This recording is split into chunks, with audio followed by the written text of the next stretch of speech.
গণবিশ্ববিদ্যালয় 1994 সালে বেসরকারি বিশ্ববিদ্যালয় হিসেবে প্রতিষ্ঠিত হয়। বর্তমানে সাভারের নলামে বিশ্ববিদ্যালয়টি তাদের নিজস্ব ক্যাম্পাসে একাডেমিক এবং প্রশাসনিক কার্যক্রম পরিচালনা করছে। 5টি অনুষদে মোট 17টি বিভাগ নিয়ে বিশ্ববিদ্যালয়টি পরিচালিত হচ্ছে। এখানে রয়েছে সাংবাদিক সমিতি, ছাত্র সংসদ, photographic society, debating society, music community, Agnisetu সাংস্কৃতিক পরিষদ, শুভ সংঘ। এছাড়াও গণবিশ্ববিদ্যালয়ের শিক্ষার্থী পরিচালিত মোট 18টি সংগঠন রয়েছে। 1994 সালে 14 জুলাই গণবিশ্ববিদ্যালয় প্রতিষ্ঠিত হয়।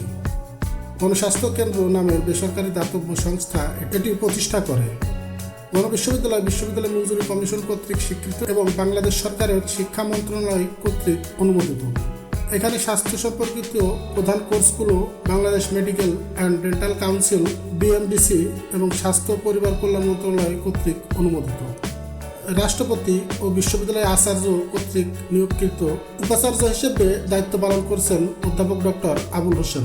এখানে 5টি অনুষদ যথাক্রমে স্বাস্থ্যবিজ্ঞান অনুষদ, কলা ও সামাজিক বিজ্ঞান অনুষদ, বিজ্ঞান ও প্রকৌশল অনুষদ, প্রাণী চিকিৎসা ও প্রাণী বিজ্ঞান অনুষদ এবং সর্বশেষ কৃষি অনুষদ। 17টি বিভাগের মধ্যে আছে ফার্মেসি বিভাগ, মাইক্রোবায়োলজি, জৈব রসায়ন ও আণবিক জীববিজ্ঞান বিভাগ, বাংলা, ইংরেজি বিভাগ, সমাজবিজ্ঞান ও সমাজকর্ম বিভাগ, রাজনীতি ও প্রশাসন বিভাগ, আইন বিভাগ, PBA বিভাগ, কম্পিউটার বিজ্ঞান ও প্রকৌশল বিভাগ, মেডিকেল ফিজিক্স ও বায়োমেডিকেল প্রকৌশল বিভাগ, ফলিত বিভাগ, তড়িৎ ও ইলেকট্রনিক প্রকৌশল বিভাগ, রসায়ন বিভাগ, পদার্থবিজ্ঞান বিভাগ, ভেটেরিনারি অ্যান্ড অ্যানিম্যাল সায়েন্স এবং সর্বশেষ কৃষি বিভাগ।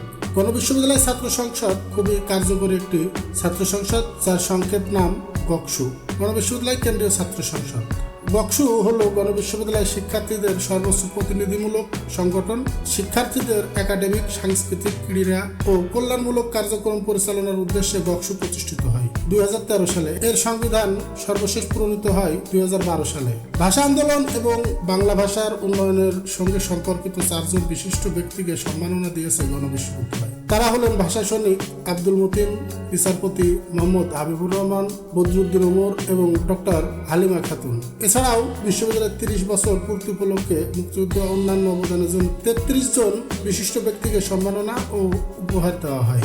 গণবিশ্ববিদ্যালয়ে যেতে হলে আপনাকে নামতে হবে ঢাকা আরিচা মহাসড়কের 22 মাইল বাস স্ট্যান্ডে। এখান থেকে আপনি CNG কিংবা লেগুনা করে গণবিশ্ববিদ্যালয়ে যেতে পারবেন এবং 22 মাইলেই গণবিশ্ববিদ্যালয়ের গেট দেখতে পাবেন। ওখান থেকে আপনি যে কোনো CNG কিংবা অটোরিকশায় করে গণবিশ্ববিদ্যালয় ক্যাম্পাসে আসতে পারবেন। ধন্যবাদ সবাইকে এই ভিডিওটি সম্পূর্ণ দেখার জন্য।